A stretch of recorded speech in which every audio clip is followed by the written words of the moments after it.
Dans la paracha de Vayishlach, nous avons l'histoire, je dirais bizarre, excentrique, au milieu de la nuit, la bataille entre Yaakov Avinu, le patriarche Yaakov, qui est resté seul, et un illustre inconnu qui vient, on ne sait pas qui de où, qui reste le combattre toute la nuit, et au petit matin, il dit laisse-moi partir.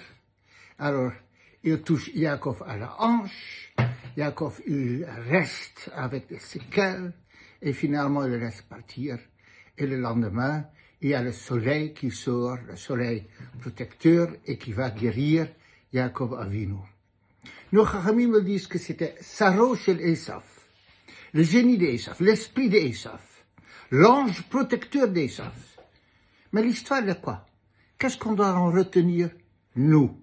Une histoire de Yaakov Avinu, d'un patriarche, de autrefois, de une fois dans l'histoire?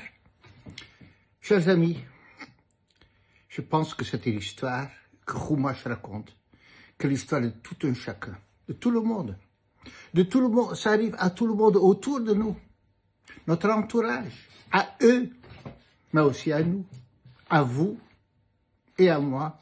Je pense que personne n'est épargné dans cette histoire, de cette histoire. Tôt ou tard, il y a le Yetzer Hara qui vient.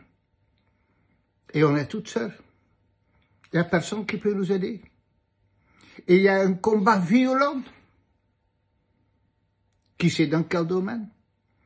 D'où est-ce qu'il vient? Quand est-ce qu'il vient? Comment il vient? On n'en sait rien. Mais il est là. Il y a un combat violent. Et le pire, c'est que Yetzer Hara, il vient comme un ange. Crédible. Et plus fort que nous. Ça peut être n'importe qui, n'importe comment. Avec une force qu'on ne peut pas, du moins, surmonter. Et le combat, il dure toute nuit, le temps noir d'une histoire. Et au matin, l'ange dit, laisse-moi partir. Et Chachamim me dit, il a exprimé, non, c'est mon tour de chanter le louange devant HaKadosh Baruch Hu.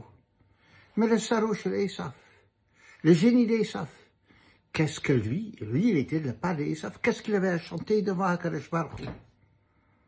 Alors, son tour, il est venu. En quoi son tour il est venu? La fin du combat. Le Yetzer Hara, il a fait tout. Il n'a pas gagné. On a perdu quelque chose, mais il n'a pas gagné. Alors, Saro shel Esaf, le génie d'Esaf, il vient au il dit à HaKadosh Baruch Hu, c'est mon tour, je dois venir chanter. Et quel est mon chant?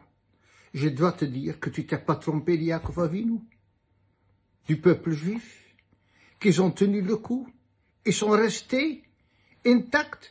J'ai touché quelque chose à la hanche, mais je suis pas arrivé à aller plus loin que ça. Après une bataille interminable, ils savaient pas que j'allais venir, comment et quand. Et il a su résister jusqu'au bout. Alors, HaKadosh Baruch Hu, tu peux être fier de ton Yaakov, du peuple juif, de chacun. Alors, le combat, il est violent.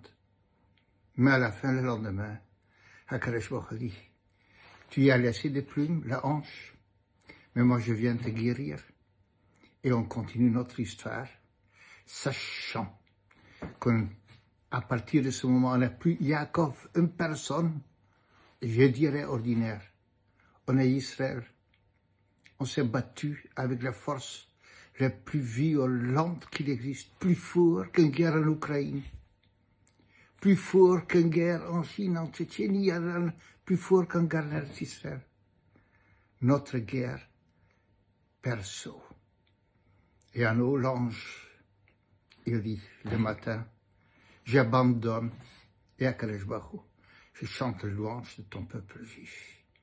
Et HaKadosh Baruch Hu nous protège par la suite et nous guérit.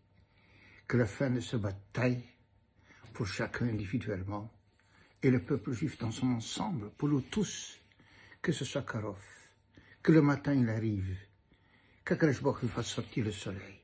Amen.